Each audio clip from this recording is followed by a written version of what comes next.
여호와 나의 목자 내게 부족함이 없네. 우리 찬양드립니다.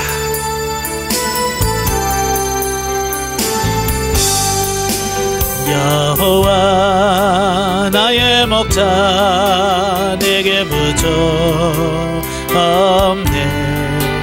푸르른 초장 위에 나의 몸 누이시네.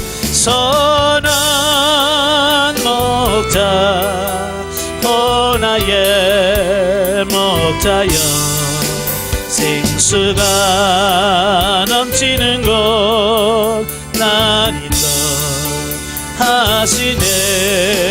내 영혼 소생하며 사기를 위해 의의 인도하니 골짜기 두려먹네.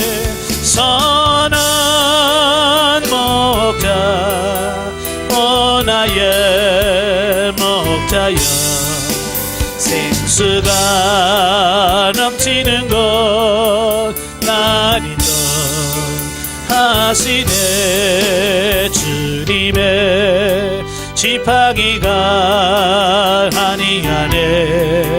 나를 주께서 원수 앞에 상으로 베푸시네.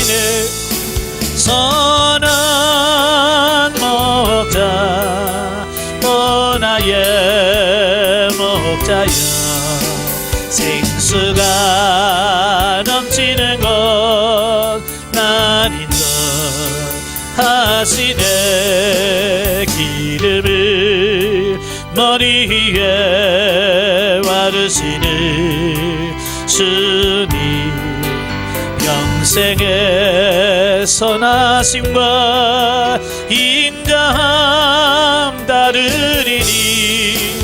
선한 목자 오 나의 목자여 생수가 넘치는 곳 난 인도하시네. 아멘. 기도하겠습니다. 은혜로우신 아버지 감사합니다. 우리의 선한 목자가 되어 주셔서 우리의 길을 지도하시고 인도하시는 아버지, 오늘도 우리 제대로 훈련을 인도하셔서 귀한 훈련을 받게 하신 아버지, 훈련을 통해서 변화훈련 성장 성숙되어 예수 그리스도를 닮아가는 우리의 삶이 될 수 있도록 성령님 도와주시옵소서. 강의 시종을 주님께 맡깁니다. 성령께서 이끌어 가시옵소서. 예수님의 이름으로 감사하며 기도합나이다. 아멘. 예, 이 시간 우리 특강 첫 번째 시간으로서 용어 해설에 대한 부분을 같이 보도록 하겠습니다. 예, 특강 자료집 교재 1페이지를 보시면 용어 해설이 나오게 되어지는데요. 자, 이 시간에는 우리가 앞으로 이제 영성 훈련을 계속 쭉 받아 가실 텐데, 이 훈련원에서 자주 사용되는 용어들을 한번 알아보도록 하겠습니다. 어떤 단체나 어떤 이런 것을 가다 보면 그들만의 쓰는 용어들이 있잖아요. 그죠? 특별히 이제 스포츠 같은 경우도 그 스포츠에 쓰이는 용어들이 있어요. 그러니까 그걸 모르면 재미가 없지요. 그죠? 근데 그걸 알면 재미가 있는 거예요. 영성도 마찬가지예요. 예, 여기서 우리가 어떤 말을 쓰느냐, 그 의미를 정확하게 아는 것이 중요하지요. 지금 뭐 많습니다만 탈북민들, 예, 처음 왔을 때 그들이 쓰는 용어가 참 우습잖아요. 왜냐면 우리가 쓰는 용어하고 약간 다르니까. 우리는 괜찮습니다. 그런데 그들은 뭐라 그래? 일 없습니다. 그렇잖아. 그러니까 일 없습니다 그러면 저는 날 무시하나?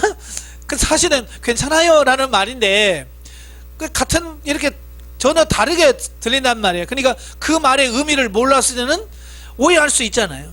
근데 그 말을 듣면 괜찮다는 얘기구나, 이제 그렇게 알아들으면 오해가 없죠. 마찬가지로 우리가 이 용어들을 정확하게 아는 것이 굉장히 중요하다라고 하는 거예요. 예. 예를 들어서 사람마다 조금씩 차이는 있겠지만 여성들은 스포츠에 별 관심이 없습니다. 왜냐하면 스포츠에서 사용되는 용어를 잘 이해하지 못하기 때문에 재미가 없지요. 그런데 요즘에는 이제 전혀 다르더라고요. 저는 뭐 야구장에 한 번도 가본 적이 없습니다만은 가끔 이렇게 야구 경기라는 거 보면 여성분들이 더 많아요. 예? 막 열정적으로 뛰면서 막 응원하는 거 보면 재미있구나. 왜 그럴까요? 예, 그 스포츠에 쓰는 용어들 이런 걸 잘 아니까 그러는 거예요. 아마 2002년도에 월드컵 할 때도 대다수의 여자분들은요, 저게 뭐래? 왜 골인데 왜 안 넣는다? 왜 골이 아니라고 그래? 막 그러면서 우기잖아요. 가족들이 이렇게 보다 보면 왜 저게 골이 아니야? 막 그래서 우기잖아요. 남자들은 보면 그래. 업사이드야! 그러지? 이렇게 그것도 모르냐는 거지. 그냥 모르니까 재미가 없죠. 근데 아니까 재밌잖아요. 마찬가지로 이렇게 아는 것이 중요하다라는 거예요. 아마 여러분 10대 자녀들이 있다면 10대들의 그 핸드폰을 한번 보세요. 이해를 하는지. 저도 우리 딸이 30대 이제 30대 들어갑니다만은 그래도 좀 괜찮아요. 지금 중학생들 핸드폰을 보면요, 그들 문자 카톡 하는 걸 보세요. 도대체 무슨 말인지 잘 못 알아먹습니다. 뭐 줄여 쓰고 뭘 해가지고 뭐 자기들만이 쓰는 그 용어들이 있어요. 예? 옛날에는 우리 담임 선생님, 그런데 담탱 그렇게 쓰잖아요. 담탱. 그러면 여러분 담탱이 뭔지 아세요? 담임 선생님을 담탱이라고 해요. 그러니까 그런 용어들을 모르면 핸드폰을 보고 얘들이 지금 무슨 얘기를 하고 있는지를 모르는. 그러니까 왜 이런 말을 하냐면 이 용어를 아는 것이 그만큼 중요하다라고 하는 것을 말씀해 주려고 하는 거예요. 자, 넘겨서 이제 앞으로 여러분들이 영성훈련을 받으면서 이제 여러 가지 사용되는 용어들을 보면 저희들이 뭐 또 없는 용어를 만들어내는 것은 하나도 없어요. 저들이 만들어서 지어서 내는 얘기는 없고 다 성경에서 나오는 이야기들이고 일반 교회에서 다 쓰는 용어들이에요. 단지 그 용어들을 특별하게 여기서 많이 사용되어질 뿐이고 또 그 용어 속에다가 의미를 부여한다고 하는 것. 그러니까 같은 말이라도 여기서 이런 식으로 그 의미를 쓰는구나 라고 이해를 해야 그 말의 의미를 알아듣는 거예요. 그렇지 않으면 뭐 우리 교회에서도 똑같이 그 말 쓰고 여기서도 똑같이 그 말이겠네 라고 할 수 있다 그 말이에요.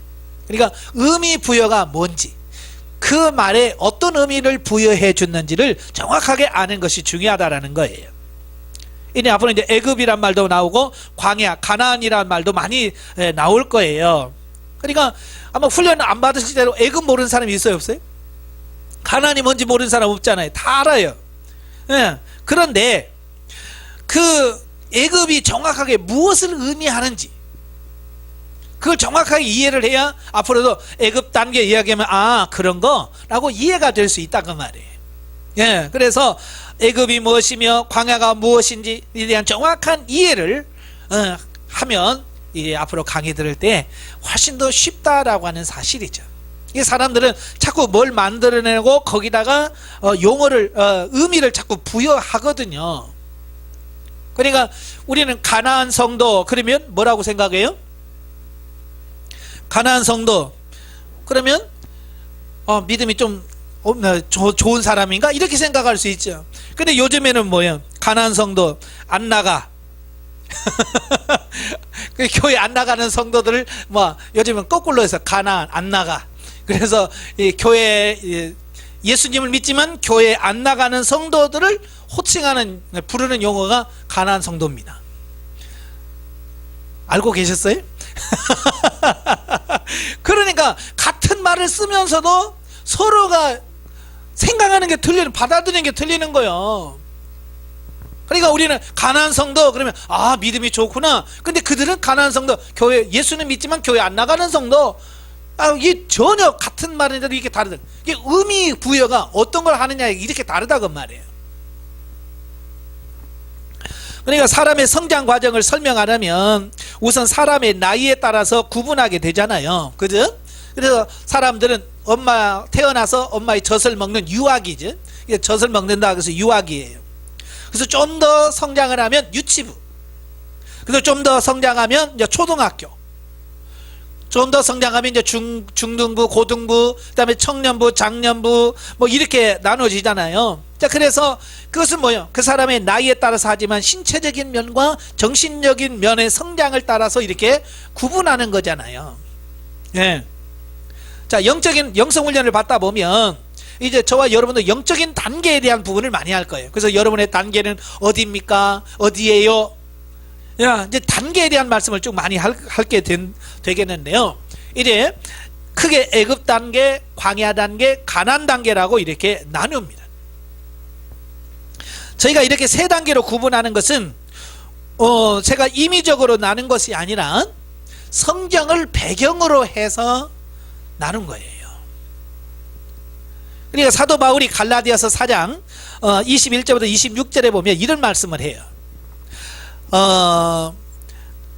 내게 말하라. 율법 아래 있고자 하는 자들아, 율법을 듣지 못하였느냐? 기록된 바 아브라함이 두 아들이 있으니 하나는 계집종에게서 하나는 자유하는 여자에게서 났다 하였으나 계집종에게는 육체를 따라 났고 자유하는 여자에게는 약속으로 말미암았느니라. 이것은 비유니 이 여자들은 두 언약이라. 하나는 신의 산으로부터 종으로 낳은 자니 곧 하가라.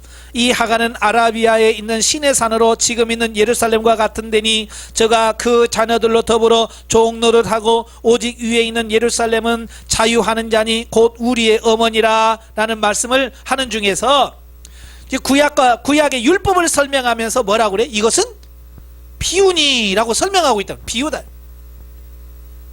그러니까 사실 창세기에는 신의 산이라는 말 나와요, 안 나와요? 신의 산이란 말은 출애굽기에서 나오지 창세기에서 신의 산이라는 말도 안 나와요. 율법이란 말은 더더욱 안 나와요. 그러니까 신의 산과 율법은 출애굽 이후 광야 시대부터 나오는데 또 복음은 어디부터 나와요? 신약 시대. 예수 그리스도가 복음이거든요. 그러니까 예수 그리스도가 태어나시고 그 다음부터 복음이란 말이 나오는데, 그럼에도 불구하고 사도 바울은 창세기에 나타난 두 사건, 즉 사라와 하갈, 이스마엘과 이삭을 가리켜서 각각 두 언약이라고, 율법과 복음이라고 얘기를 하고 있는 거예요. 아직 태어나지도 않고 나오지도 않은데 율법과 복음을 비유한다라고 설명해 주고 있어요. 다시 말해서 구약에 기록되어 있는 율법의 모든 말씀은 신약 시대에 나타난 영적 실제에 대한 비유라는 얘기야. 비유. 그래서 앞으로 이제 여러분 영적 비유라는 말을 참 많이 들으시게 될 거예요. 그래서 창세기를 보면서도 똑같은 이삭의 아들이지만 에서는 육을 상징하고 육을 비유하고 야곱은 영을 비유합니다. 상징합니다. 뭐 이런 얘기도 쭉 많이 할 거예요. 또 나중에 또 사울과 다윗 이야기 할 때도 사울은 우리 육을 상징하고 다윗은 우리 영을 상징합니다. 그러니까 이런 걸 알아야 그게 비유구나. 자, 이런 걸 우리가 이해할 수 있게 되어지는 거예요. 그러니까 구약에 기록된 율법의 모든 말씀은 신약 시대에 나타난 영적 실제에 대한 비유라는 거죠. 그래서 지금 저희 영성훈련에서 이 영적인 단계를 애굽 단계, 광야 단계, 가나안으로 이 구분하는 것도 바로 이 사도 바울이 말한 영적 비유에 의해서 우리가 만들어진 거예요. 아시겠죠? 즉 한 성도가 하나님의 은혜로 부르심을 받아서 구원을 받고 그 이후에 여러 가지 훈련을 통해서 영적인 성장을 이루어 가게 되어지는데, 이런 과정을 유심히 살펴보면 마치 이스라엘 백성들이 애굽에서 탈출하여 광야를 거쳐 가나안 땅으로 들어가서 땅을 정복하고 다스리고 안식을 누려가는 과정과 너무 유사하다는 사실을 발견하게 되는 거예요. 나중에 이제 성경을 지금 창세기하고 있습니다만은 이제 출애굽이 들어가고 레위기, 민수기, 신명기, 여호수아가 들어가다 보면요, 그게 너무 정확하게 맞아 들어갈 거예요. 여러분 영적인 성장하고 이게 너무 진도가 맞아 들어갈 거예요. 그러면서 야, 이거였구나 이제 깨닫는 날이 곧 올 겁니다. 그러니까 창세기, 출애굽기, 레위기, 민수기, 신명기, 여호수아, 사사기를 중심으로 하여 이런 영적인 단계를 설정하게 됐다는 말이에요. 자, 이렇게 애굽, 광야, 가나안으로 영적인 단계를 설정하고 영성훈련을 하다 보니까 정확하게 단계 맞아 들어가는 거예요. 기가 막히게. 왜냐하면 구약은 영적 비유로 기록했고 신약은 영적 실제를 기록하고 있어요. 그러니까 이게 서로 들어맞을 수밖에 없는 거지. 자, 이렇게 영적인 단계를 처음 말씀하신 분이 누구냐면, 이제 앞으로 이제 영적 훈련과 치유라는 그 책을 같이 나눌 텐데요. 그 책을 쓴 사람이 찰스 솔로몬이라는 분이에요. 그러니까 그분이 우리 사람의 영적인 단계를 애굽 단계, 광야 단계, 가나안 단계로 구분하셨어요. 예. 그러니까 그분들이 이 영성훈련의 어떤 그런 영적인 단계를 나눌 수 있는 그 기초를 그분이 제공했다라고 보시면 되겠죠. 예. 첫 번째 이제 애굽 단계. 자, 애굽은 역사적 문자적으로 보면 창세기 15장 12절부터 21절에 나오는 아브라함과 하나님 사이에 맺은 횃불 언약에서부터 시작이 됩니다. 자, 하나님은 아브라함의 자손들이 이방이 개게 되어서 그들을 400년 동안 섬기다가 4대 만에 큰 재물을 이끌고 나오게 될 거라고 하는 언약을 하시죠. 자, 그 언약이 실제가 되어지도록 하기 위해서 야곱 때에 야곱이 가장 사랑하는 아들 요셉을 형제들에 의하여 애굽에 팔려가게 하시고 그를 애굽의 총리로 세우시고 7년의 흉년 때에 야곱의 가족을 애굽으로 내려가게 하셔서 430년 동안 애굽 생활을 하게 하셨어요. 이게 누가 하셨다고요? 하나님이 하신 거죠. 예, 하나님이 하신 거예요. 하나님께서 야곱과 그의 식구들을 애굽으로 내려가게 하신 표면적인 이유는 뭐냐면 흉년으로 인하여 고통 중에 있는 가족들을 살리기 위한 방편이었어요. 그죠? 더 이상 먹을 게 없으니까 내려오라고 하니까 내려갔죠. 중요한 것은 하나님께서는 자신의 구속사를 이루시는 방편으로 활용하시고자 하셨다는 사실이에요. 그러니까 하나님께서 이스라엘 백성이 내려가야 돼. 애굽으로 내려가야 돼. 애굽에 내려가서 다시 돌아와야 돼. 그러니까 내려가게 하려고 하니까 내려갈 수 있는 어떤 이런 걸 마련해야 되잖아요. 그죠? 가만히 있는데 내려갑니까? 안 내려가죠. 그러니까 7년 흉년을 통해서 먹을 것 구하러 갔다가 팔려간 요셉을 만나게 하고, 요셉이 내려오라. 아직도 5년 동안이나 먹을 게 안 난다. 그러니까 아이고 그래 흉년이나 보내러 가자. 그래서 그때 내려가면서 뭐라고 하냐면 우리가 잠시 우거하러 왔나이다 그래. 바로에게 가서 아예 여기 살러 왔어요 안 해요. 우거라는 말은 뭐냐면 그냥 여행하다 잠시 머무는 거, 그냥 머물다 가는 걸 우거라고 해요. 그러니까 그들이 430년 동안 있을 생각 했어요 안 했어요? 안 했어요. 아마 그들은 길게 보고 흉년 끝나면 날 잡아서 올라갈게요 아마 그렇게 생각했을 것 같아요. 그런데 430년 동안이나 그 생활을 하게 되어지는 거예요. 자, 왜냐? 영적 비유로 볼 때 애굽이라고 하는 땅은 세상 나라를 의미합니다. 어디를 상징한다고요? 세상 나라. 애굽은 세상 나라를 상징해요. 또 애굽을 통치하는 바로는 세상 나라를 지배하는 마귀를 비유한단 말이에요. 자, 이런 걸 정확하게 알고 왜 하나님이 그 애굽에 살고 있는 이스라엘 백성들을 건져내려고 하지라는 것을 알아야 돼. 세상 나라에서 마귀의 지배를 받고 있는 그 백성들을 그대로 놔두면 소망이 없잖아요. 그러니까 그들을 건져내셔야 되는 거예요. 예.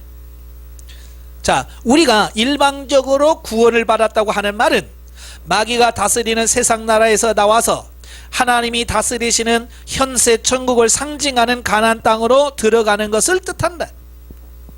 그래서 하나님은 애굽에서 이스라엘 백성들이 애굽 땅에서 나오기를 원하셨고 또 거기서 그들을 뽑아내셨다라고 하는 것을 말씀하고 있습니다. 그러니까 세상 나라에서 사는 그들을 이제 하나님의 나라 현세 천국으로 가시려고 그들을 나오게 하신 거다. 이런 의미에서 볼 때 출애굽 사건은 단순히 3500년 전의 역사적인 사건만을 의미하는 것이 아니라 시대를 초월하여 신약시대의 성도들을 영적 삶을 위한 구속의 실제적인 모델이었다라고 하는 것을 보게 되어집니다.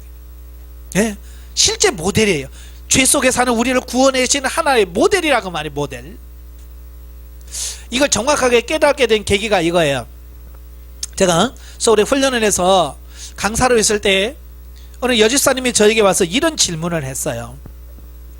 자기 딸이 있는데 그 애가 어렸을 때는 그러니까 5살, 6살, 7살 때는요, 영적으로 굉장히 그 아이가 예민해 가지고요, 천사도 보고 예수님과도 대화도 하고, 예? 뭐 그랬대요. 그러니까 집에 누가 성도들이 오면 그 성도들을 다 이야기하는 거예요. 예? 예수님이 안 계시네요 그러면서 그러고서 다 가르쳐주고. 그러니까 교회 집사님 성도님들이, 예? 그거 체크하러 그 딸한테 와서 나는 어때? 예수님 어디 있어? 뭐 이렇게 물어보고 확인했다는 거예요. 근데 문제는 뭐냐, 이 아이가 초등학교 들어가면서부터 점점 그런 게 없어지더라고. 없어지고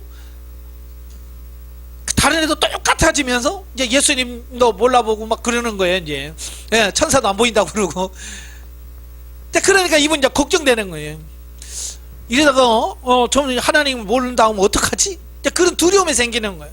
그래서 저한테 그런 부분들을 상담하는 거예요. 이거 뭐예요? 왜 애가 갈수록 더 성장하면서 영적으로 더 예민해지고 민감해지고 더 잘해야지 왜 더 나빠지는 쪽으로 갑니까? 근데 그 질문을 던진 거예요. 쟤라고 뭐 다 압니까? 저도 모르죠. 그래서 제가 지금은 잘 모르겠어요. 근데 제가 하나님께 기도하고 제가 깨달아지면 제가 말씀드릴게요. 그렇게 하고 집으로 와서 이제 그 문제를 가지고 계속 하나님께 기도해요. 하나님, 도대체 그 이유, 그런 의미가 왜 그렇게 하시는지, 그 이유가 뭔지 저에게 좀 가르쳐 주세요 라고 하나님께 기도하면서 질문하니까 주님께서 저에게 와서 깨닫게 하시는데, 그게 뭐냐면 그게 선 경험이다 라고 말씀하시는 거예요.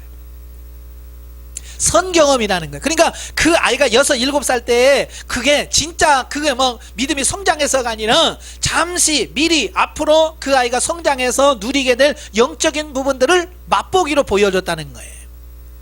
그러면서 저에게 깨닫게 하시는 게 뭐냐면, 야, 아브라함이 처음부터 애굽에 있었냐? 아니지 않느냐.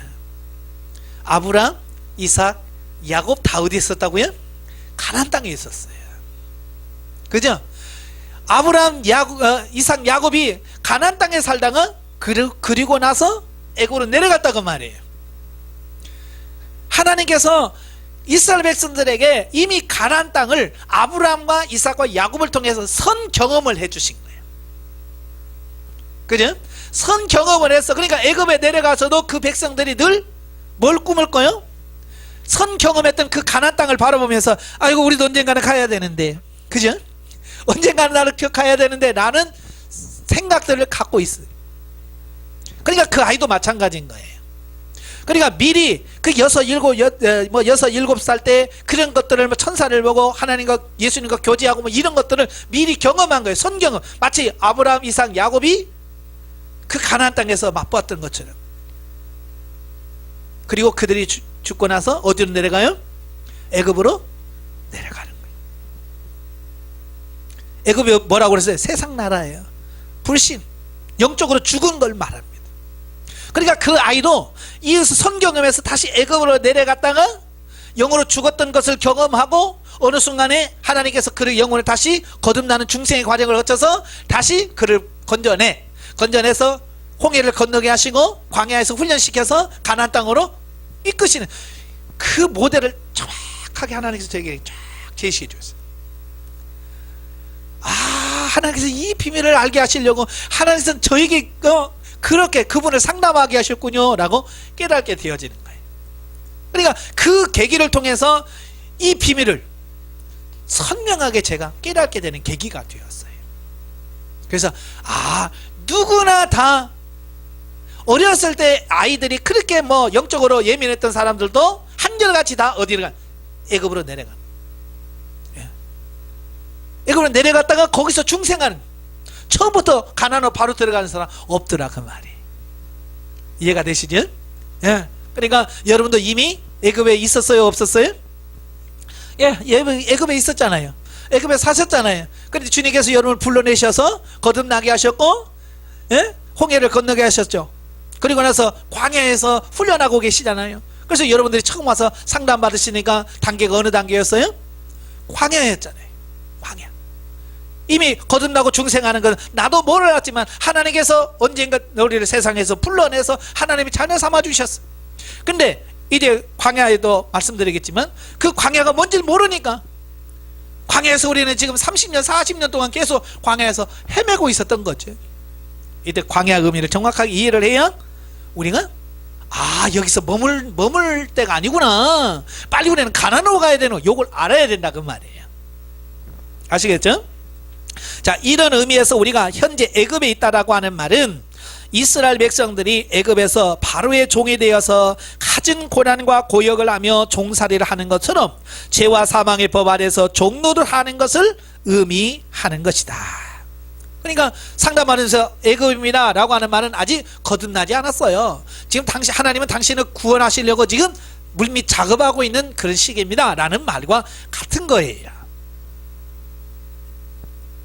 하나님은 자신의 택한 백성들이 그 죄와 사망의 법에 매여서 종살이 하는 것을 원치 않는다는 말이에요. 그래서 하나님은 모세를 보내셔서 이스라엘 백성들을 구원하셨던 것이고, 애굽에 있는 이스라엘 백성들과 같이 죄와 사망에 매여 있는 저와 여러분을 살리시게 하여 하나님은 예수 그리스도를 이 땅에 보내셔서 우리를 구원해 주셨다라는 거예요. 이는 그리스도 예수 안에 있는 생명의 성령의 법이 죄와 사망의 법에서 너를 해방하였습니다. 예수님이 우리를 해방시켜 주신 거죠. 만약에 예수님이 우리를 해방 안 시켜주면 지금 우리는 애굽에서 지금 그 마귀의 종노를 하고 지금 살 거 아니에요? 그죠? 그러면서도 그런 줄 알아요? 몰라요? 모르잖아요. 예수 안 믿는 사람한테 아이고 너 지금 죄와 사망의 종노를 하고 있어, 알아요? 몰라요? 무슨 말인지 못 알아먹어. 이걸 알아듣는 게 은혜고 이게 알아듣는 게 복인 거예요. 우리가 영적으로 애굽에 있다라고 하는 말은 아직 중생하지 못했다는 것을 뜻하며 하나님께서 온전한 구원을 이루시게 하여 물밑 작업을 해가시는 과정이라고 할 수 있습니다. 그래서 애굽에 있는 사람들은 하나님께 속히 구원해 달라고 하는 기도를 하셔야 한다. 예? 빨리 중생해야죠. 거듭나야죠. 구원받아야죠. 그래서 애굽에 있는 사람들의 심리 상태를 보면 철저하게 자기중심적이고요, 감정과 사고의 변화가 심하고 감정의 절제가 잘 되지 않고요, 조급하고 불안하고 갈등, 좌절, 답답하다 라고 하는 것을 보게 되어집니다. 그리고 아직도 세상 맛이 좋아요. 예. 그래서 이 애굽 단계는 우리 사람으로 비유하면 모태, 아직 태어나기 전 이 어머니의 뱃속에서 아이가 자라고 있는 어떤 그런 시점을 애굽 단계다라고 우리가 표현할 수 있습니다. 제가 이제 그 영적인 성장을 이 사람에다가 비유를 많이 들어서 설명을 하는데요, 이것도 영적인 비유예요. 그러니까 우리 사람의 성장하는 것을 가만히 보면 영적인 성장과 매우 유사해요. 예. 그래서 육신의 성장도 영의 자라고 성장하는 것의 비유로 우리에게 주셨다라고 보시면 돼요. 그래서 여러분들도 영을 잘 못 느끼잖아요. 그러니까 영이 어리다, 얼마나 어리냐? 잘 느낌이 안 오잖아요. 자, 그럴 때 2살이에요. 그러면 예? 그러죠. 그러니까 내가 영적으로 어리다는 건 아는데 어느 정도 어린지를 이해가 안 되는 거야. 그런데 2살 수준이에요. 그러면 자기가 얼마나 어린지 아시겠죠? 예? 6살 수준이에요. 그러면 아이고 벌써 6살이라는 말에 그 6살 수준 알잖아요. 예? 내가 6살을 거쳐왔고 또 그 자식을 키워가면서 5, 6살짜리가 어떻게 사는지 보았고 또 조카들 보면서 손자, 손녀들 보면서 5살, 6살 수준이 어떤지를 알잖아. 그러니까 5살이에요 라고만 해도 이해가 돼버리는 거예요. 왜? 이건 비유니까. 아시겠죠? 또 가서 성경에 5살짜리라는 이유가 어디가 나와요? 성경에 어디 나옵니까? 이랬더니 이 골치 아파요. 제가 말했죠. 분명히 비유라고. 그러니까 비유를 정확하게 비유로 이해를 해야지 비유를 실제로 이해하면 곤란합니다. 그래서 애굽에 있는 사람들은 과거 자신이 범한 죄와 우상 숭배죄를 철저하게 회개하고 자신의 감정을 따라 행치 않고 감사하며 자신을 구원해 주기를 위해서 기도해야 됩니다. 그래서 이제 상담하면서 제가 지금까지 상담하면서 애굽 단계에 있는 사람 3명 만났어요. 3명 상담하면서 애굽 단계에는 3명 만났어요. 그 중에 하나가 이제 부산에서 이제 집회 가서 상담을 하는데, 좀 연세가 드신 60 한 중반 되신 성도 분이 오셨어요. 근데 상담한다고 오셔서, 하나님 영적인 단계가 얼마예요? 그러니까 광야 6인가 광야 6인가 그래요. 아니 애굽 단계 6이래요. 그래서 예? 여기 영성훈련 올 정도 되면 최소한 광야는 됐을 텐데요. 그래서 제가 그분한테 교회 언제부터 다니셨어요? 그러니까 교회 안 다녔어요. 처음 왔대. 거기를 처음 왔대. 그러니까 딸은 이미 영성훈련을 받고 있고, 그러니까 딸네 집에 왔어요. 딸네 집에 왔는데 딸이 그 훈련원에 오면서 엄마도 같이 가봐. 그래서 그냥 교회도 안 다니는 엄마를 끌고 온 거야. 딸은 계속 그 엄마의 구원을 위해서 기도했고, 예.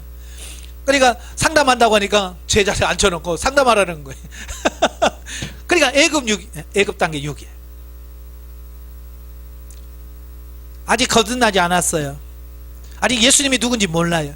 그럼에도 불구하고 하나님께서 그 딸을 통해서 계속 어머니를 구원해달라고, 우리 엄마 구원해달라고 기도하니까 하나님께서 서서히 작업해 가셔요. 그래서 예수님 믿으셔야 된다고. 따님이 이렇게 기도하니까 이렇게 기도하고 이제 가셔야죠. 그러니까 알았다고, 이제 교회 가겠다고 그렇게 말씀하셨어요. 네, 그런 거예요. 그러니까 대부분 교회 좀 다니시면 거기가 다 애굽을 벗어나오죠. 근데 물론 중도에 보면 교회 수년 다녔는데도 불구하고 중생하지 않은 분이 있어요. 예, 있어요. 여러분 아니시지만 있어요. 자, 두 번째 단계가 이제 광야예요. 자, 애굽에서 나오면 처음 거치는 게 뭐냐면 광야예요. 자, 광야 생활 40년은 출애굽한 이스라엘 백성들이 훈련받는 기간이에요. 그래서 광야 하면 뭐 하는 시간? 훈련받는 시간이라고 볼 수 있겠어요. 자, 우리에게 적용해 보면 예수님을 믿고 은혜를 받긴 받아도 아직도 세상에서 완전히 돌이키지 않아 육신적인 신앙생활을 하고 있는 것을 의미한다. 예수 안 믿는 거 아니에요? 거듭 안 난 거 아니에요? 거듭났어요. 예. 그런데도 아직도 육신 중심적인 신앙생활을 하고 있는 상태를 가리킨다. 그래서 이스라엘 백성들이 광야에서 훈련을 받아 광야를 통과한 것처럼 오늘날에도 그리스도인이라면 누구나 할 것 없이 반드시 이 영적인 단계를, 광야를 통과해야 돼. 누구 예 없어. 목사라도 없어요. 다 예수 믿으면 거듭나서 훈련을 통해서 광야를 거쳐야 가나안에 가는 거예요. 바로 가나안에 들어간 사람은 없습니다. 예. 그런데 많은 현대 그리스도인들은 예수님을 믿고 신앙생활을 하면서도 훈련받는 것을 싫어한다 그 말이에요. 그죠? 교회는 다녀. 근데 하나님께서 우리를 성장시키려면 반드시 훈련을 받아야 되는데 훈련 받는 것을 싫어해요. 그러니까 신앙생활을 오래 해도 변화가 없고 영적인 성장이 없다라고 하는 거예요. 여러분이 한번 읽어봐야 될 책 중에 하나가 이제 리처드 포스가 쓴 영적 훈련과 성장이라는 책이 있어요. 꼭 읽어보셔야 돼요. 자, 그분이 말하기를 훈련이 없는 성장은 있을 수 없다 그랬어요. 훈련을 받지 않으면 성장이 안 된다는 거예요. 다시 말해서 영적인 성장을 원한 만큼 뭘 받아야 돼요? 그렇죠. 훈련을 받아야 돼요. 훈련을 받아야만 성장할 수 있다라고 하는 거예요. 그런데 이 영적인 성장은 우리의 의욕이나 욕심만 가지고 되는 건 절대 아니에요. 철저한 훈련을 통해서 가능하다. 그러니까 훈련을 두려워하거나 피하지 말고 적극적으로 임하라는 말입니다. 기도하라고 하면 그냥 기도하면 돼요. 그래서 이유 달 필요 없어요. 감사하시오 그러면 감사하면 돼. 묻고 행하시오 그러면 묻고 행하면 되는 거예요. 쉽죠? 누가 그럴 때 참 쉽죠? 얼마나 쉬워. 기도하세요 그러면 기도하면 되고, 감사하라 그러면 감사하고, 물으세요 그러면 물으면 되는 걸. 에? 그런데 사람들은 그걸 싫어한다 그 말이에요. 훈련을 받아서 그걸 내 것으로 만드는 걸 싫어해요. 그래서 뭐요? 어떻게 쉽게 할 수 있는 방법은 없을까? 훈련받지 않고 그냥 저 가난에 깊이 들어가는 방법은 없을까? 이제 그걸 연구한다 그 말이에요. 쉬운 길만 자꾸 찾아다니는 거예요. 그래서 기도하세요 그러니까 기도하기는 싫고, 그러니까 사람들이 택하는 방법이 뭐예요? 기도 안 하고 빨리 가려고 하는 사람들이 택하는 방법이 뭐냐면 안수기도 받는 거예요. 센 분들, 여러분들 그러잖아요. 좀 영적으로 세다고 하신 분 가서 한번 세게 눌러줘요. 그걸로 해결하려고 하는 거예요. 그걸로. 여러분 안수 받느라고 해결이 안 돼요. 도움은 되죠. 도움은 되지만 결국은 내가 기도하지만 안 돼. 아시겠죠? 예. 그러니까 훈련을 받지 않고 쉬운 길, 어디 가서 빨리 되는 방법은 없나? 그래서 맨날 찾아다녀. 이건 마귀 밥되기가 딱 좋아요. 그러니까 마귀들 가만히 있다가 저 걸렸다 채가는 거예요. 그래서 저거 센 데가 있는데 아주 영이 역발 있는 사람이 있는데 그러면 어때요? 그래요 하고 간단 말이에요. 예? 안 돼요. 절대로 그런 게 되는 방법이 없습니다. 그래서 이제는 쉬운 길 찾지 마세요. 누구한테 안수 세게 받고 해서 될 것 안 된다니까요. 그래서 우리는 이래 쉬운 길 찾지 말고 힘들어도 훈련 받으면서 가는 길을 선택하셔야 돼. 아시겠죠? 그래서 내가 훈련 받은 것만큼만 성장하고, 내가 훈련 받은 것만큼 사고와 가치관이 바뀌고, 내가 훈련 받은 것만큼만 변화돼요. 예? 하나님이 뭐예요? 행한 대로 갚아주겠다. 심은 대로 거두겠다. 이게 하나님의 방법이에요. 하나님 우리를 훈련해 가시고 성장시키는 방법이 그거예요. 하나님이 그렇다고 하는데 다른 방법이 있어요? 없어요. 그러니까 피하지 마시라고요. 훈련 피하지 마시고요. 끝까지 하여간 좀 무식하게 시키는 대로 좀 하세요. 좀. 아시겠죠? 상담 받으시면서 감사 좀 하세요. 그러면 축착 사다마 감사가 되든 안 되든 아버지 감사합니다. 감사합니다. 물으라 그러면 들리든 안 들리는 아버지 어떻게 할까요? 어떻게 할까요? 어떻게 할까요? 라고 좀 물어봐요. 좀 그런 과정을 통해서 내가 영성이 더 높여지는 거예요. 훈련을 통해서. 자, 우리가 이제 광야를 통과하면 광야 단계에 있는 사람들은 그 출애굽기부터 시작해서 신명기까지 읽으시면서 이스라엘 백성들이 어떻게 통과했는지를 보시면 이해할 수 있어요. 광야는 이렇게 하니까 빨리 통과하는구나. 그 민수기 보면서 뭘 생각해야 돼? 아이고 이러니까 40년 걸렸지. 이걸 느껴야 된다고요. 아시겠지? 그래서 우리도 이걸 모르면 그들과 똑같이 그럴 수밖에 없다 그 말이에요. 우리가 광야를 통과하면서 이스라엘 백성들처럼 육신의 욕망에 사로잡혀서 육신의 것을 추구하고 환경을 원망하고 불평만 하고 있다면 이스라엘 백성들처럼 실패하고 징계를 받을 것이다.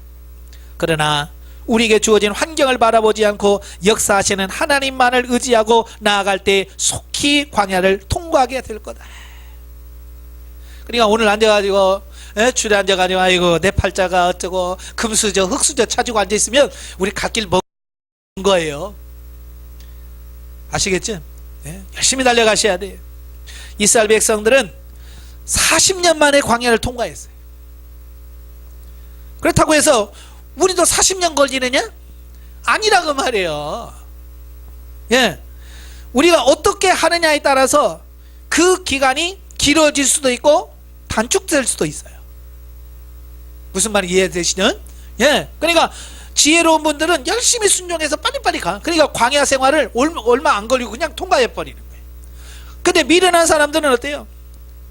이리 피하고 저리 피하고 쉬운 길 갔다가 그걸 통과하지 못하고 계속 광야에서 길다가 광야를 통과 못하고 그냥 광야에서 죽어. 그래서 나중에 주님 앞에 가서 후회하지 말고 이 상태에 조금 더 고생하십시오. 조금 더 힘드십시오. 그 조금 더 힘든다고 해서 뭐 죽는 건 아니잖아요. 영적으로 사는 거예요. 그러니까 어렵다, 힘들다, 피곤하다 이런 걸 우리는 초월해 버려야 돼요. 하나님은 이스라엘 백성들에게 광야에서 많은 것을 경험시켜 주시면서 그들의 사고와 가치관을 바꿔주셨습니다. 이스라엘 백성들이 광야를 경험한 것들을 보면 첫째, 만나를 주셔요. 애굽에서 가져오 나온 거 한 달 만에 다 떨어졌어요. 자, 그래서 만나를 주셨는데 이 이스라엘 백성들이 먹은 만나는 육신을 위한 음식이었지만 신약시대에 와서 뭐라고 말씀하냐면 생명의 떡, 신령한 양식이라고 예수님께서 요한복음 6장에서 말씀해 주고 있어요. 자, 이 말씀은 오늘날 현대인 성도들은 하나님의 진리의 말씀을 듣고 깨달아 진리로 살아야 한다라고 하는 것을 말씀해 주고 있어요. 그러니까 광야에 있는 사람들은 뭘 먹어야 돼요? 하나님의 말씀을 먹어야 된다. 그 이야기를 하고 있는 거예요. 예. 그래서 여러분 어때요? 만나 지금 잡수시고 계셔요? 매일 만나 드시는 분? 그래 안 먹으니까 그래 영혼이 이렇게 자라지 않죠. 그러니까 만나를 먹으셔야 돼. 그러니까 만나를 먹는다고 하는 것은 우리가 말씀을 듣고 성경을 읽고 이 수준에서 끝나면 만나를 먹는 거라고 할 수 없어요. 예수님이 뭐라고 말씀해요? 요한복음 4장에 수가성 여인과의 그 대화 끝나고 제자들이 와서 뭐예요? 예수님 잡수세요. 먹을 거 사왔습니다. 그러니까 예수님 뭐라고 그래? 난 이미 먹었다. 그러니까 제자들 깜짝 놀라죠. 누가 갖다 줬어요? 나는 너희가 알지 못하는 양식이 있다. 하나님의 뜻을 행하는 것이 내가 나의 양식이다. 하나님의 뜻을 행하는 게 양식이래. 그러니까 말씀을 듣는 것도 양식이지만 실제 양식은 뭐냐면 순종하는 거예요. 하나님 말씀대로 사는 거예요. 그래서 저는 이렇게 비유를 들어요. 우리가 성경을 읽는 것은 레시피를 아는 거다. 여러분 요리할 때 레시피를 뭐 요리 잘하시는 분들이라 레시피 머릿속에 다 들어있죠. 근데 저 같은 경우는 이제 뭐 요리를 어쩌다 한 번씩 하잖아요. 명절 때나 아니면 가끔씩 해요. 저도 닭도리탕도 하고 예? 뭐 해요. 부대찌개도 끓이고 하는데 이게 하도 이제 오래간만에 하니까 저도 음식을 하려면 핸드폰에 찾습니다. 레시피를 찾아요. 맛있게 끓이는 법 하면 나와요. 그러면 그 레시피를 보고 물은 얼마만큼 넣고 뭐 먼저 끓이고 그 다음에 뭐 넣고 이걸 미리 한번 쫙 보고 정리를 해요. 그리고 그 순서에 따라서 어때요? 물 끓이고 그 다음에 뭐 넣고 건져 넣고 씻고 막 이런 과정을 거쳐서 음식을 한단 말이에요. 그러니까 성경 읽는 것은 레시피를 내가 암송하고 이해하는 것과 같은 거예요. 레시피 한다고 배불러요? 레시피 한다고 내가 막 살이 찌고 그렇습니까? 아니에요. 레시피를 안다는 것은 요리를 할 줄 안다는 것 뿐이죠. 내가 해서 안 먹으면 아무 의미가 없는 거예요. 그러니까 여러분 성경을 아무리 많이 읽어도 내가 그 말씀을 순종하지 않으면 아무 의미가 없다는 얘기예요. 무슨 말인지 아시죠? 그러니까 성경을 읽었으면 그 말씀을 한 구절이라도 가서 실천하고 순종하고 그렇게 사라져야 돼요. 머리로만 다 알아. 그 누가 모르는 사람 어디 있어? 그래봐야 그건 레시피만 안다니까요. 레시피 한다고 뭐 몸이 건강해집니까? 아니. 그렇게 해서 먹어서 피가 되고 살이 되고 그래야 내 몸이 유익하게 되어지는 거예요. 아시겠죠? 그래서 레시피만 보지 말고 해서 드셔. 열심히 순종하시길 바래요. 예. 두 번째로 반석에서 나온 생수를 마셨다. 자, 여기서 반석은 예수 그리스도를 말씀하시죠. 그리고 반석에 나온 생수는 뭐냐? 예수 그리스도를 통해서 나오시는 성령님을 말씀하시는 거예요.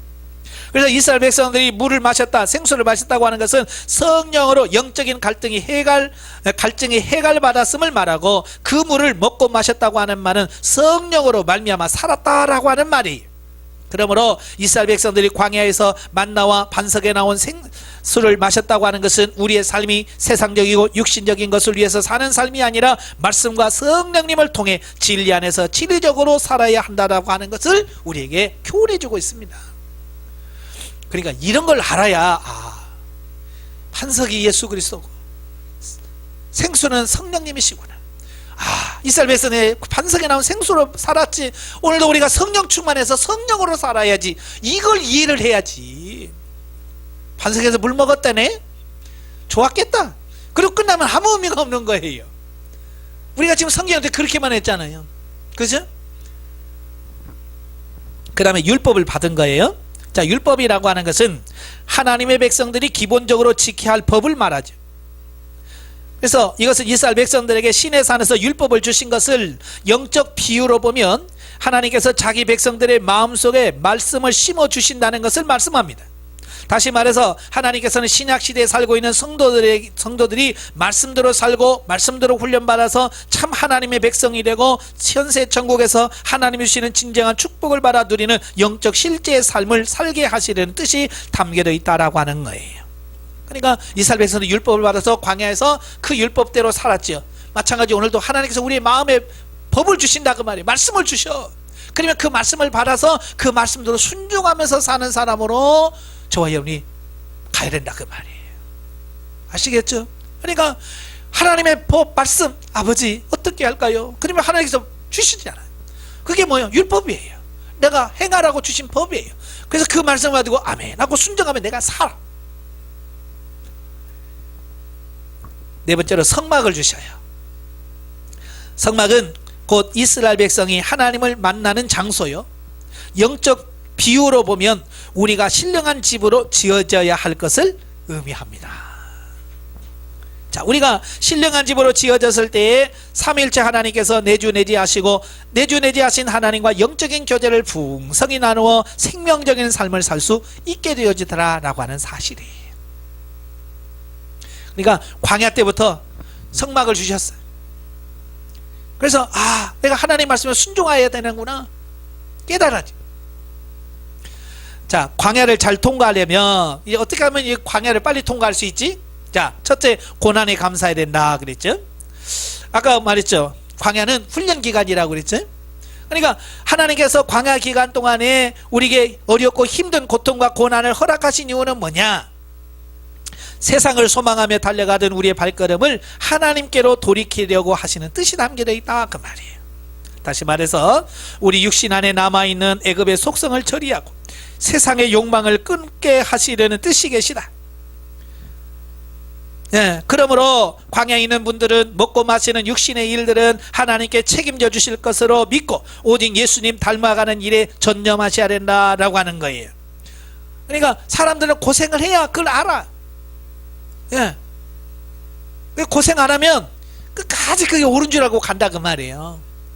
그래서 하나님께서 이 고난을 주시는 거예요. 그리고 광야 때는요 하나님이 다 먹여주셔요.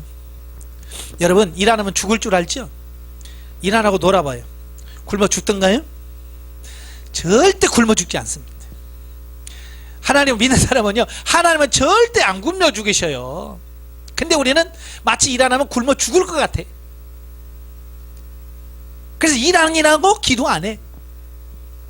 일 안 일하고 봉사 안 해. 왜? 그거 안 하면 죽는 줄 알아. 놔봐요 안 죽어요. 저도 놔보니까 안 죽더라고. 제가 목회하면서 사례비를 제대로 받은 거 딱 2년이에요 2년. 제가 96년부터 개척해서 목회를 했어요. 96년부터 지금까지요 사례비를 1년 동안 교회에서 책정한 대로 제대로 딱 12달 13달 받은 게 딱 2번이에요 2년이에요 2년. 나머지는 50%도 못 받고 절반도 못 받고 그랬어요. 제 얼굴 보세요. 굶은 사람 같아요? 아니에요. 하나님이 다 먹여주셔요. 그런데 사람들은요 그 먹고 사는 문제 그 종이 돼가지고요 아니 저 기도 좀 하면 좋을 텐데 왜 그렇게 기도 안 하고 그렇게 돈 벌려고 난리치는? 돈 안 벌어도 다 먹고 살만한데 정말로 돈을 안 벌면 정말 굶어 죽을 사람 같으면 벌어야죠. 그지? 근데 보면 쌓아놨어. 죽을 때까지 먹고 남을 수 있어. 그런데도 그냥 그거 놓으면 죽는 줄 알고 그런다 그 말이에요. 내려놓으세요. 그 다음에 두 번째로 깨달지 못하면 훈련 기간이 길어진다 그 말이에요. 이스라엘 백성들은 40년간 훈련을 받았으나 여전히 깨달지 못함으로 인하여 하나님의 징계를 받고 광야에서 죽어갔습니다. 우리는 왜 하나님께서 그런 훈련을 주시는 뜻이 무엇인지를 깨닫는 자가 되어야 한다. 그러니까요 여러분 어떤 문제가 오면 빨리빨리 눈치를 채야 돼. 하나님이 지금 뭘 원하시는지. 그래서 아버지 이거 뭐예요? 뭘 원하십니까? 그러셔야 돼. 눈치 없는 자식은 어때요? 두들겨 맞아도 왜 맞는지를 모르잖아요. 그죠? 그러니까 성도들이 고난을 받아도 왜 내가 고난 받는지를 모르는 거야. 그러니까 신앙생활 맨날 힘들어 죽겠다고만 해. 왜 하나님이 힘들게 하시는지를 몰라. 하나님께서 왜 힘들게 해요? 빨리 그거 놓고 하나님께 돌아오라는 거예요. 그 욕심 내려놓고 하나님께 돌아오라는 거예요. 그래서 육신을 치기도 하고, 때는 대인관계 붙여서 거기서 그냥 당하게 하기도 하시고, 노라고 하는데 우리는 뭐예요? 이거 너무 난 죽어요 하고 그냥 그거 붙들고 있는 거예요. 빨리 깨달아야 돼요. 빨리 깨닫는 것이 가장 빨리 통과하는 방법이에요. 아시겠죠? 세 번째, 승리의 비결은 뭐냐? 감사하는 거예요. 모든 일에 감사하고 구름기둥과 불기둥, 즉 성령의 지도 인도하심에 순종할 때 빨리 통과할 수 있다, 그 말입니다. 만약에 이스라엘 백성들이 가데스 바네아에 있을 때 하나님께서 가라 그랬을 때 아멘 하고 갔으면 그들은요 1년 반 만에 가나안 들어갔어요. 1년 반 만에 가나안 들어갔다니까요. 1년 반 안 걸렸을 거예요. 그런데 그들이 가데스 바네아에서 아이고 우리가 어떻게 합니까? 정탐꾼 보내야지요. 그래서 40일 동안 머물러서 보내지요. 갔다 와서 부정적인 보고하니까 우리는 못 가겠습니다 하고 또 난리쳤지. 예? 그래가지고 40년 걸린 거 아니에요. 1년 반이면 하나님의 계획은 1년 반이었어요. 시내산에서 율법 주고 성막 주고 다 준비해서 갈 수 있는 길이 1년 반 안 걸렸어요. 그래서 시내산까지 해서 딱 1년하고 한 달 걸려서 시내산 출발해라. 그래서 이스라엘 백성들이 출발합니다. 가데스 바네아까지 뭐 며칠 안 걸려요. 가데스 바네아는 이제 가나안 땅이에요. 이제 거기서 경계만 넘어가면 돼. 경계만 넘어가면 되는데 거기서 40명 정탐꾼 보내자고 그래가지고 다시 광야로 가라. 뒤로 나와가지고 40년 걸렸잖아요. 여러분도 마찬가지. 빨리 놓고 가야 되는데 거기서 못 가면 거기서 갔다가 다시요. 뺑뺑뺑 또 40년 동안 돌아야 돼. 지금 여러분들 지금 뭐 하고 있어요? 지겹게 돌았잖아요 지금. 광야에서 지금 몇 년 돌았어요?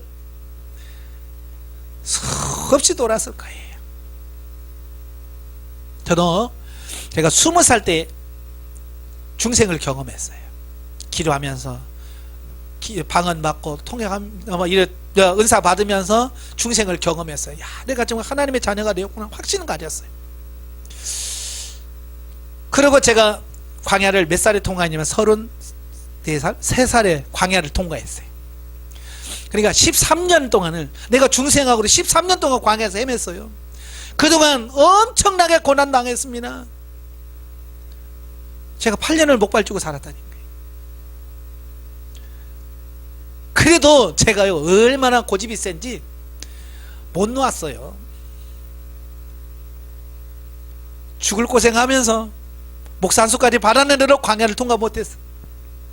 훈련에 가서 영적 진단해 보니까 광야 8일에 그렇게 죽을 고생하고 8년을 목발짓고 그런 고생을 하면서도 깨달지 못하니까 그 생활하고 그 생각을 하니까 내가 지금 너무 답답한 거예요. 그나마 내가 30대 중반 초반 때 내가 영성훈련 만나서 그래서 빨리 건넜잖아요. 13년이 억울해도 어쨌든 빨리 건너갔잖아요.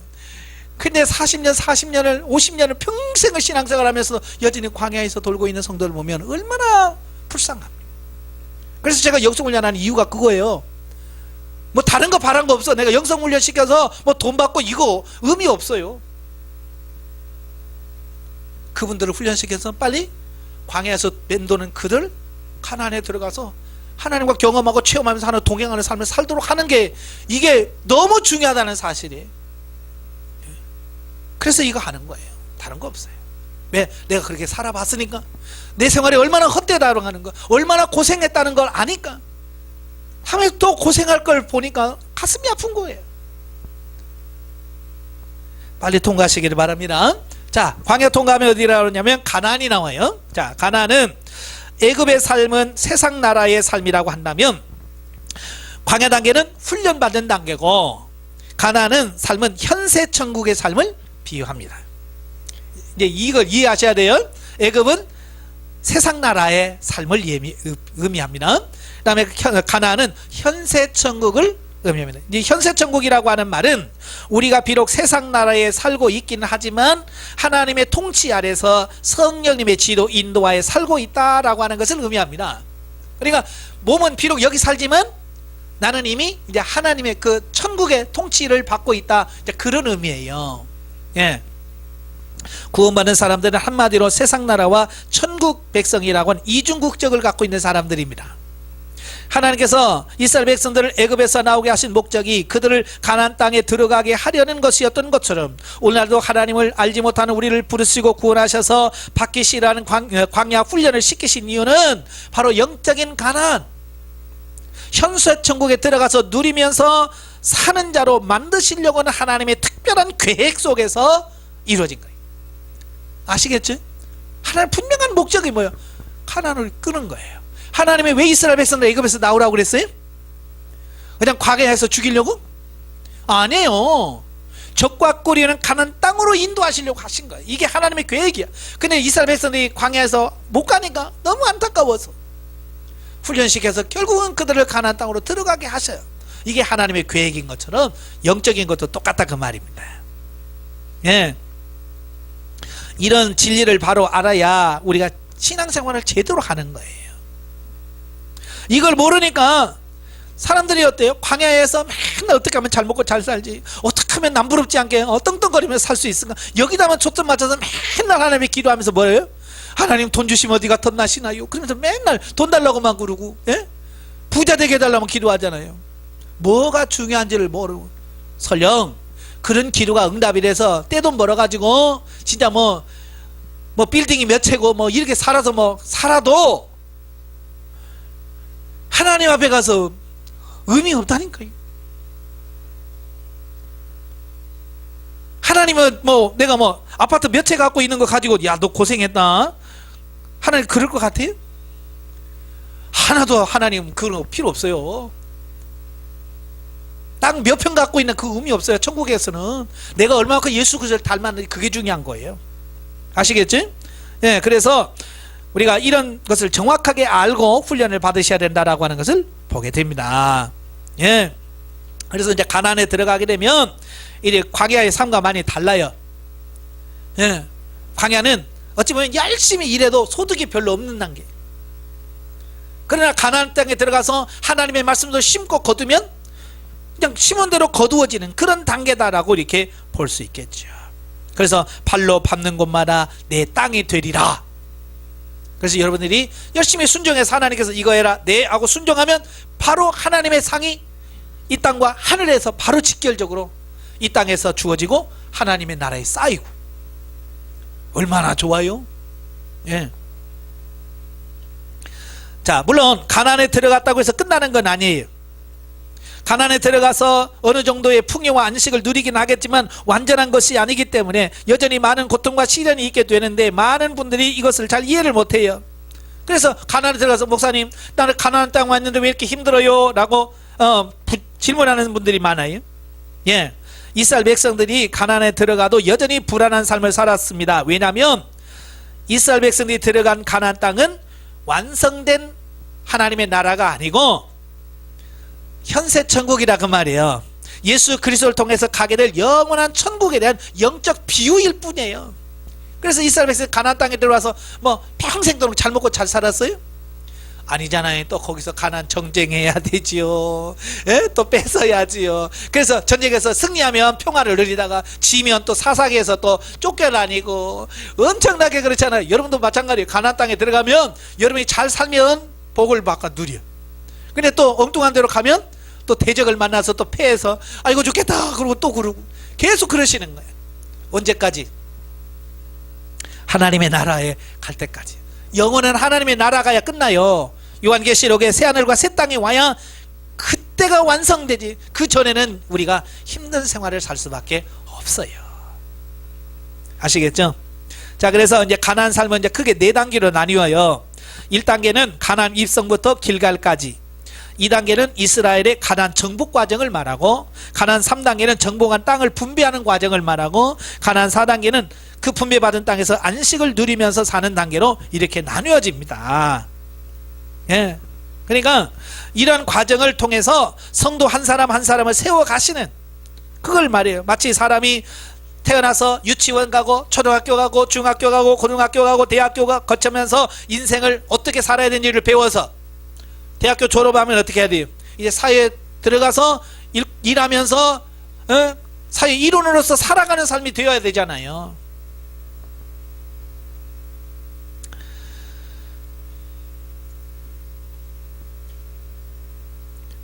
자, 가나안의 삶은 광야의 삶과 또 다른 삶이다. 광야는 하나님이 전적으로 의식주 문제를 책임져주는 삶이다. 예, 아까도 말했죠. 광야는요, 일 안 해도 하나님이 먹여주셔요. 근데 가나안에 들어가면 또 달라요. 일 안 하고 놀면 굶어 죽습니다. 가나안은 그래요. 내가 하나님께서 분배받은 땅에다가 심어야 돼. 심어서 거기서 거둬야 돼. 그리고요, 저는 이제 그 여호수아서를 읽다 보면 느껴지는 게 그거예요. 왜 같이 가나안 땅에 들어갔는데 그 분배받은 땅의 지도를 보면 너무 차이가 나. 그죠? 아마 여러분 성경이나 찬송가 보면 그 분배받은 지도가 나와요. 한번 보세요. 똑같이 유다지파이면 똑같이 줍니까? 아니에요. 유다지파는 거의 3분의 1을 차지해요. 남부지방을 다 차지해요. 또 문하세 지파는 저 위에 북쪽 지방은 거의 3분의 1을 차지해요. 그래서 나머지 3분의 1 가지고 나머지 지파가 조금씩 다 나눠요. 왜 이게 차이가 날까? 그들이 가나안 정복 전쟁에 얼마나 열심히 참여하고 앞장섰느냐에 따라서 달라지더래요. 아시겠죠? 유다 지파가 그렇게 많은 땅을 차지한 거 보세요. 왜냐? 유다 지파는요, 전쟁 가나안 정복 전쟁에 맨 앞장섭니다. 예, 갈렙이 들어가서도 뭐죠? 이 산지를 내게 주소서 그러잖아요. 그 땅엔 아직도 그들이 그렇게 두려워했던 키 큰 사람들이 있어요. 아낙 자손이 있어요. 그런데도 뭐예요? 하나님이 주시면 됩니다. 주세요. 그 열심히 나가. 근데 다른 지파들은 뭐예요? 가서 지도 그려와. 그래도 안 가요.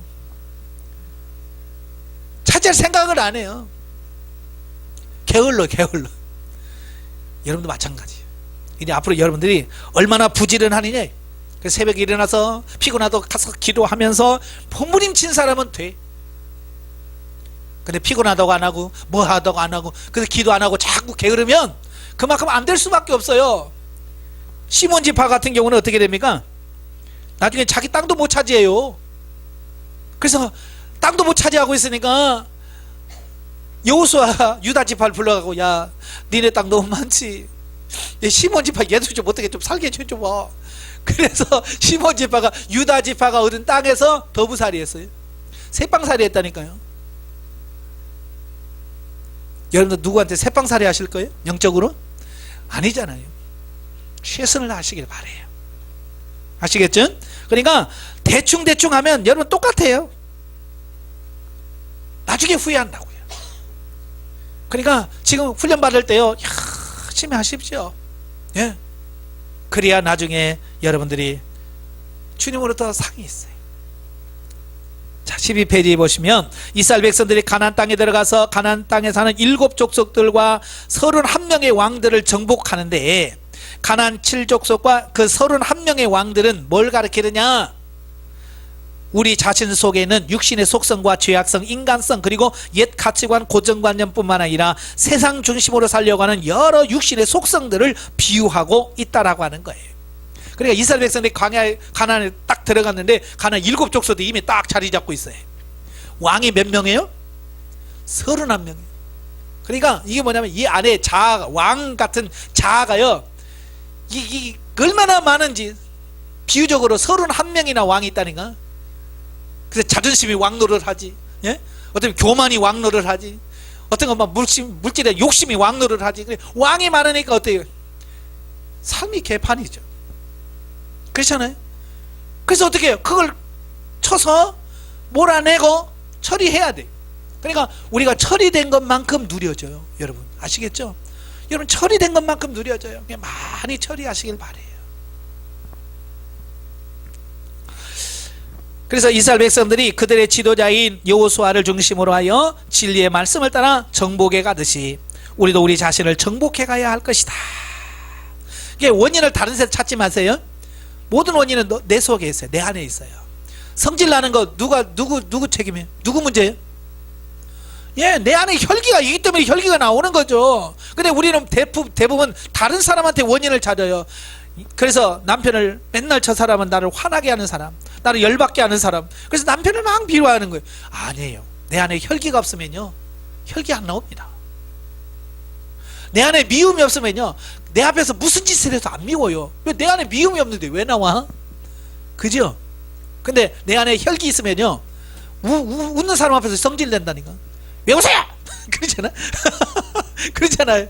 웃는다고 성질내. 왜? 이 안에 혈기가 꽉 찼으니까 웃어도 성질내고, 뭐 인상 써도 왜 인상 쓰냐고 이렇게 내고, 다 모든 일에 혈기 낸다니까. 왜? 혈기 충만하니까. 누구 탓할 거 없어. 예수님은 자기 뺨을 때리는 대로 아무렇지도 않아. 얼굴에 침을 뱉어도 그들에게 욕하지 않아요. 미워하지 않아요. 혈기 안 부립니다. 왜요? 예수님 안에 혈기가 없어요. 사랑밖에 없어. 사랑밖에 없어. 그래서 자기 손에다 못을 받고 막 조롱하고 그래도 뭐라고 그래? 아버지요, 저들이 몰라서 저럽니다. 용서해 주세요. 그랬잖아요. 왜요? 예수님 안에는 미움이 없어요. 혈기가 없어. 그러니까 혈기가 안 나오는 거야. 근데 우리는 혈기가 꽉 찼지, 미움이 꽉 찼지. 그러니까 어때요? 옆에서 조금만 뭘 해도 성질내지, 미웁지. 예? 옷 잘 입고 오면 옷 잘 입었다고 밉지. 또 옷 안 입으면 옷 안 입었다고 밉지. 일찍 오면 일찍 왔다고 밉지. 늦게 오면 늦게 온다고 밉지. 왜요? 이 안에 미움이 꽉 차서 그래. 누구 탓 아니라니까. 절대 누구 탓하지 마세요. 누구 탓한 사람은요, 절대로 영적으로 성장 못합니다. 내 탓입니다. 아시겠죠? 그리고 가나안 1-10은 요단강을 건너는 사건으로 나라고 하는 육의 죽음을 의미합니다. 내가 죽어진 것만큼 영이 살아요. 예, 그 다음에 여리고가 무너진다는 말을 나중에 들을 거예요.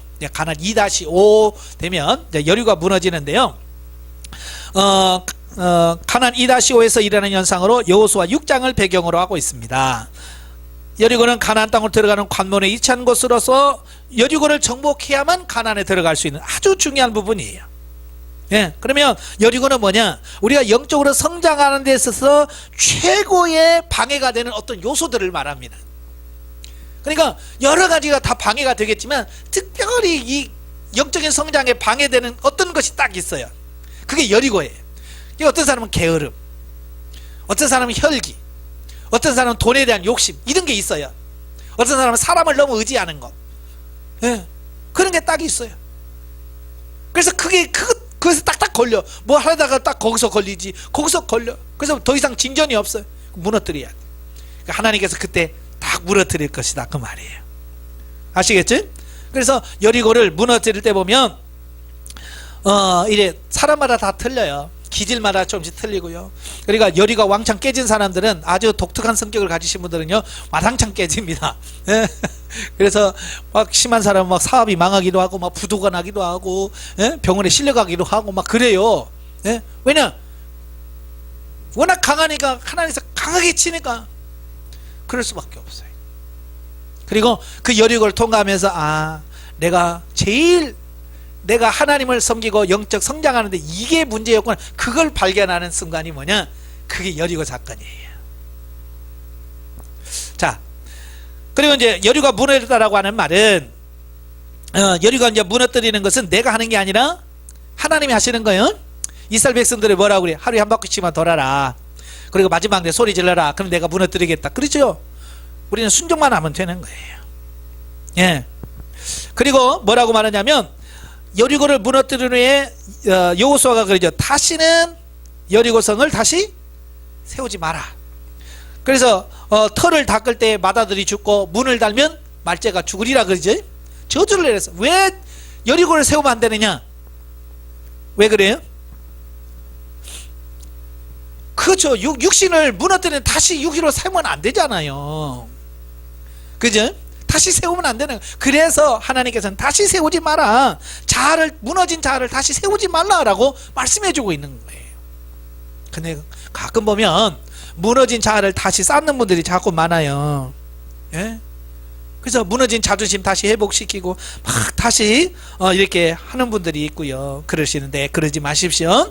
네, 자 넘겨가서 14페이지 둘째 단락에 보면, 다시 말해서 우리가 영적 훈련을 통해서 영적으로 성장했다 할지라도 처리하지 못하고 남겨준 육신의 속성이 있다면 그 속성으로 인해서 많은 실패와 고통을 경험하게 될 것을 비유하고 있습니다. 그게 사사기예요. 예. 그래서 빨리빨리 100% 가나안 땅에 있는 그 백성들을, 일곱 족속들을 몰아내셔야 돼. 근데 여러분 몰아내려고 해요, 안 해요? 안 한단 말이에요. 특별히 여부수 족속 같은 경우는 어때요? 아예 그들하고 이제 언약을 맺고 그냥 꿍짝꿍짝하고 살아요. 우리도 그러죠. 대충 하고 살자. 그래서 대충 한단 말이에요. 그러면 나중에 힘들어집니다. 다 처리하시길 바라요. 그 다음에 5. 묻는다 또는 여쭙는다 라는 말씀이 있죠. 자, 다른 사람의 생각을 가장 잘 알 수 있는 방법이 뭘까요? 묻는 거죠. 뭘 생각해요? 라고 묻는 거예요. 묻지 않으면 상대방을 오해할 수 있어요. 예를 들어 식당에 가서 묻지도 않고 여기 몇이요? 그런 사람 있어요, 없어요? 꼭 친구들 뭐 그런 사람이 있어요. 그죠? 식당 가면 물어보지도 않고 짜장 열이요? 뭐 짜장 통일 이래가지고 막 하는 사람이 있어요. 그래, 짜장면 싫어하는 사람이 있거든요. 그러면 막 거기서 뭐라고 하지? 야, 이제 네 맘대로 짜장 시켜. 난 짬뽕이야. 뭐 이런 사람이 있잖아요. 예, 정확하게 물어야죠. 예, 하나님도 마찬가지예요.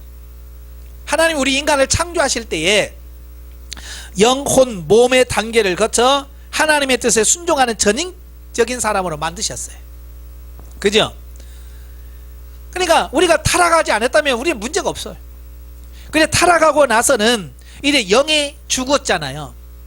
그러면서 영의 기능을 못하는 거예요. 영이 죽었다라고 표현하는 거거든요. 그래서 우리 영이 제대로 분별하고 판단할 수 있는 그런 능력이 없어요.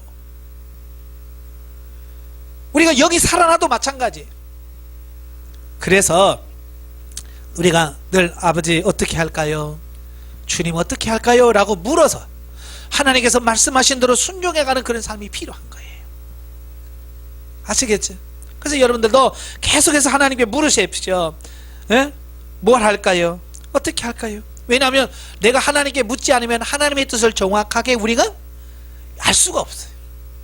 알 수가 없어요, 정말. 만약에 아담이 하나님께 물었다고 한다면 실수할까요? 예, 하와가 이거 드세요. 그럴 때면 그 뭔데? 선악을 알게 하는 열매래요. 그러면 하나님 물어서 하나님 뭘까요 말까요? 그러시면 하나님 뭐라고 말씀하겠어요? 했다, 먹지 마라. 그러겠잖아요. 다윗도 마찬가지잖아요. 밧세바를 봤어요. 하나님 범할까요? 만약에 다윗이 물었으면 하나님 뭐라고 하겠어요? 이놈아 너 정신 차려. 그랬을 거 아니야. 그러니까 아이고 알았습니다. 안 하죠. 근데 꼭 다윗은 다른 건 잘 물어. 근데 그때 안 물었거든요. 이건 뭘 말해요? 여러분도 안 물으면 아담처럼 다윗처럼 실패한다는 것을 말씀해 주는 거예요. 그러니까 물어야 된다, 그 말씀을 하고 있는 거야. 그래서 늘 하나님께 물으세요. 그래, 어떤 분은 그래, 뭐가 다 큰 사람들이 뭐 다 물어. 예, 육신은 컸을지 모르지만 영적으로는 우리는 아직도 불분명합니다. 미약해요. 그래서 영적으로 늘 하나님께 어떻게 할까요? 라고 물어서 사는 사람이 되어야 된다, 그 말이에요. 아시겠죠?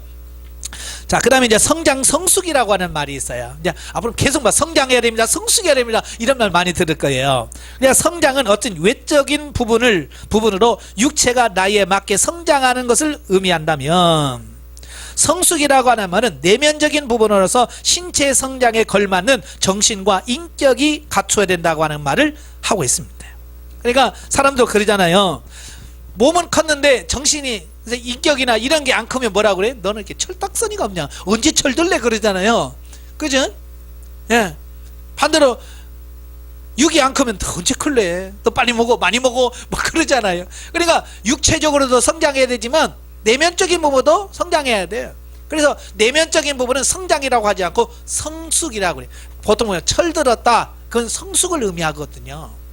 그러니까 영적인 부분도 마찬가지예요. 우리 영혼이 중생할 때에 성숙한 상태가 아닌 막 태어난 갓난아이와 같다.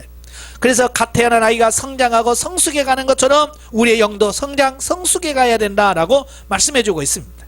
그래서 바울은 갈라디아 4장 1절과 2절에서 내가 또 말하노니 유업을 이을 자가 모든 것의 주인이나 어렸을 때는 종과 다름이 없어서 그 아버지가 정한 때까지 후견인과 청지기 아래 있나니. 자, 우리 영이 어리면, 우리 영이 내 삶의 주인이라도 어리니까 육신의 지배를 받는다 그 말이에요. 우리가 거듭나서 하나님의 자녀가 됐는데도 불구하고 육신에 매여서 맨날 육신의 종노를 하는 거예요. 왜요? 어려서 그래요. 어려서. 예, 그러잖아요. 어린아이들도 어리면 뭘 하나 할 수 있어요? 보호자 데려와라. 그러잖아요. 심지어 죄를 지어도 부호자 데려와. 그러잖아요. 그래서 보호자가 가서 예 해줘야 돼. 왜? 어리니까. 영적인 부분도 마찬가지라 그 말이에요. 네, 성장해야 된다라고 말씀해주고 있습니다. 그래서 빨리 성장하고 성숙해 가는 그런 삶이 되셔야 돼. 그래서 상담받으면서 여러분 빨리 광야를 벗어나서 가나안 1단계, 2단계, 3단계 빨리 성장하셔야 되고, 또 거기에 걸맞도록 기도하면서 그 성숙해 가는, 인격적으로 성장하고 영적으로 성장해 가는, 성숙해 가는 그런 과정도 같이 가야 돼요. 자, 7번째, 자아와 새 자아. 이 자란 말을 참 많이 들을 텐데요, 이 자라고 하는 게 뭐냐면 세상에 태어나서 자라고 성장하는 과정을 통해서 형성되어진 자의식 또는 자인식을 자라고 그래요. 즉 지금까지 나라고 여기며 살아왔던 그것을 자라고 보면 됩니다. 내가 원래 그런 사람이야, 나는 원래 그래 라고 하는 그 나, 그렇죠? 나는 그게 뭐라고요? 그게 자아예요. 그게 자아. 예, 그래서 보통 보면 일반 학교나 세속교육에서는 이 자아실현, 자아성취라는 목록으로 이 자아를 굉장히 강화시키는 교육을 합니다. 그래서 세상 교육을 하면 자아가 강해집니다. 그래서 교육을 많이 받으면 받을수록 영적으로 살기 힘들어요. 그래서 고등교육 받았다고 뭐 박사 되고 그런 사람들이 예수 믿고 구원받기 힘들어요. 왜? 세상 교육은 그렇습니다. 자아를 강화시켜. 그러니까 하나님과 자꾸 반대로 가는 거야. 근데 하나님은 뭐냐? 자아를 파쇄하기를 원하셔. 왜냐? 자아가 있으면 자아대로 살지 하나님께 순종 안 합니다. 그래서 자아가 파쇄되어야 내 뜻대로 안 살고 하나님의 뜻대로 사는 거야. 예수님 보세요. 내 뜻대로 마옵시고 아버지의 뜻대로 하옵소서. 왜요? 자기 자아가 이렇게 해서, 예수님은 자아가 없어요. 근데 우리는 자아가 얼마나 팔팔한지 기도하면서도 하나님의 뜻이 먼저요? 내 뜻이 먼저요? 내 뜻이 먼저요. 하나님 그거 말고요, 먼저 내가 원하는 것부터 해주세요. 내가 원하는 요것부터 해주시고요, 그 다음에 그거 하든지 말든지. 왜냐하면 자아가 팔팔하게 살아서 기도도 자아 중심적으로 한다는 말이에요. 그러니 성장이 되겠어요?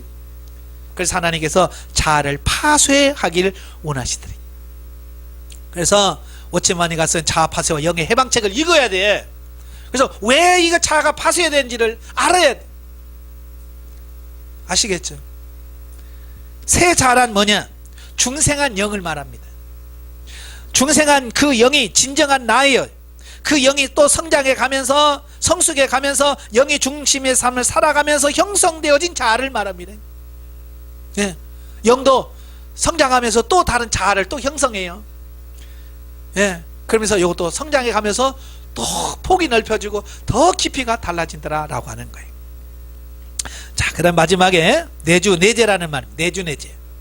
자, 내주라고 하는 말은 일반적인 의미에서 성경에서 대부분 머문다, 남아있다 라고 하는 말로 쓰여집니다. 그러니까 내주라고 하는 말로 한마디로 말하면 거주한다라는 거주. 여러분 집에서 뭐 하죠? 거주하잖아요. 거기에 아예 그냥 살잖아요. 거기서 먹고 자고 거기서 생활 다 하잖아요. 그걸 거주, 내주라고 말하는 거예요. 그러니까 성령이 인간을 중생케 하기 위하여 내주하시는 목적의 뜻이 있다. 또한 이런 상태에서 우리가 하나님 말씀 안에 거해야 되고 하나님 안에서 계속 있어야 한다는 뜻으로서 성장의 의미가 있으며, 주 안에서 성전으로 지어져야 하나님이 내주하실 처소가 되기까지 성장해야 돼. 그러니까 우리가 집도 마찬가지죠. 다 완성이 되어야 그 안에 들어가죠.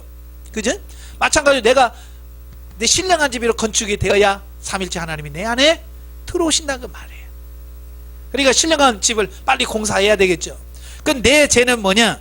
자, 집이 다 지어지면 그 안에 들어가지요. 자, 여기서 속격으로 장소적 의미가 남아있고, 또 둘째로는 발생하거나 지시하는 자를 가리킬 때 사용된다라는 말이에요. 다시 말하면 삼일체 하나님이 내 안에 계시면 그냥 가만히 있는 게 아니라 이 안에 계신 하나님이 역사하신다 그 말이에요. 자, 여러분도 집에 들어가서 그냥 꽂아놓은 보릿자루 마냥 가만히 있어요? 아니잖아요. 집에 가서 막 살림 하잖아요. 그죠? 빨래도 하고 음식도 하고 막 해서 하잖아요. 마찬가지로 하나님이 내 안에 들어오셔서 그냥 가만히 있는 것이 아니라 내 안에서 지도하시고 인도하시고 나의 삶을 끌어가시고 깨닫게 하시고 감동도 주시고 하신다고 말이에요. 살아있어서 이 안에서 역사하시는 걸 말하는 거예요. 예? 바로 내주 내재 하시는 것을 분명히 말합니다. 자, 지금까지 우리가 이렇게 훈련에 쓰는 용어들을 살펴봤어요. 이외에도 많이 있지만 그 외에는 우리가 한 번씩 들으면 다 이해할 수 있는 부분들이니까요. 이 부분을 다시 한번 정확하게 인식을 하시고 정확하게 의미를 파악하시고 훈련하시고 새로워지신 여러분 되시기를 바랍니다. 기도하겠습니다. 은혜로우신 아버지 감사합니다. 오늘도 우리를 사랑하셔서 귀한 훈련 받게 하시고 훈련에 사용되는 여러 가지 용어에 대한 부분을 살펴보았습니다. 그 의미를 정확하게 인식하고 깨달아서 그 말씀대로 사라져지는 우리가 될 수 있도록 도와주시옵소서. 예수님의 이름으로 감사하며 기도합나이다. 아멘. 하나님 경드리겠습니다.